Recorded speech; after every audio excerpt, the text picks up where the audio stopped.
Salut les amis, j'espère que vous allez bien. Aujourd'hui, je vous propose la recette idéale de riz pour nos invités. Et là, j'avais deux invités, je ne savais pas quoi préparer. Là, j'ai fait vite fait.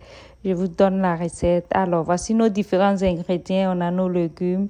Et là, c'est notre poisson bien nettoyé. On va saler à notre goût. Alors, la quantité dépendra de vous. Comme vous pouvez ajouter du bouillon. Et on vient frire notre poisson. OK, les amis? Alors, si vous voulez, dans le poisson, vous pouvez introduire le persil et l'ail mélangé, comme je vous ai montré dans une de mes vidéos. Alors, pour ceux qui veulent l'explication d'une de mes recettes, contactez-moi par Instagram, ok? Et on continue. Ensuite, voilà, notre poisson est prêt. On retire, on met l'autre. Alors, là, c'est un gros morceau de poisson. Vous pouvez prendre la quantité de poisson que vous voulez. Et là, les oignons sont découpés tous en longueur. Ensuite, on vient découper les l'ail en morceaux. On découpe aussi les feuilles d'oignon de cette façon. Alors, après cela, on va découper aussi les carottes, le poivron vert. Vous découpez tout en dés, ok? Sauf les oignons. Les oignons aussi, si vous voulez, vous pouvez découper en dés. Et là, moi, j'ai préféré découper en longueur. Et là, c'est les persils que je viens de découper et rajouter. Alors, je rajoute la moitié d'une tomate. Alors, dans une casserole, on fait bouillir chou, aubergine violet, la carotte, ok? Ensuite, on va mettre du poivre sur nos ingrédients. On ajoute de la moutarde. Et là, comme vous le constatez, on met une bonne quantité de poivre, 3 cuillerées de moutarde. On ajoute l'épice Monera. On vient rajouter aussi du cube.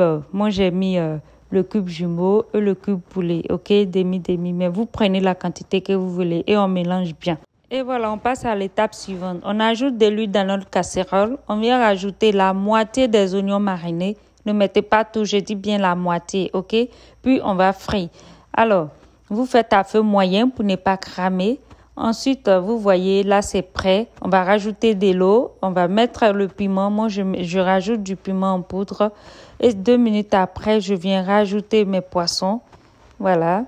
Ensuite, je vais retirer mes poissons après 10 minutes de cuisson. Puis, on va mettre des côtés. OK, les amis? Alors, après avoir retiré nos poissons, on va rajouter maintenant l'autre moitié restante de notre marinade, ok? Puis, on va laisser cuire au moins 5 minutes. Après 5 minutes, on va retirer un peu de jus pour mettre de côté. Et là, ce jus-là va nous servir après parce que lorsque on va constater que le riz n'est pas prêt, on utilisera ce jus pour le reste de notre cuisson. Alors, on va renverser notre riz, puis on va mélanger avec notre écumoire.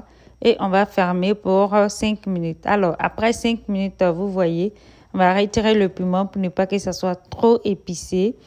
Et voilà, on va mettre le cumin en dessous. Vous voyez, les grains se marchent dessus. Et là, c'est pas prêt. On va rajouter notre jus. Vous voyez l'importance du jus qu'on retire pour mettre des côtés. Ensuite, on va mettre papier. Vous prenez le papier que vous voulez. Là, moi, j'ai mis un papier cuisson pour 5 minutes. Alors, 5 minutes après, on regarde encore. Et là, il reste un tout petit peu. On met à feu doux maintenant. Après 3 minutes, je pense que c'est prêt. Et vous voyez, les riz se marchent dessus. Très bonne recette. Et là, on va servir. Les amis, le goût de ça. Là, on ne sait pas dans une petite assiette vu qu'on va manger ensemble. Et ensuite, on vient mettre le dard, sauce piment. Et voilà notre poisson. Et voici la recette pour vous accompagner des légumes. On va mettre un citron pour ceux qui ne veulent pas trop gras. Et voilà. Bisous, abonne-toi.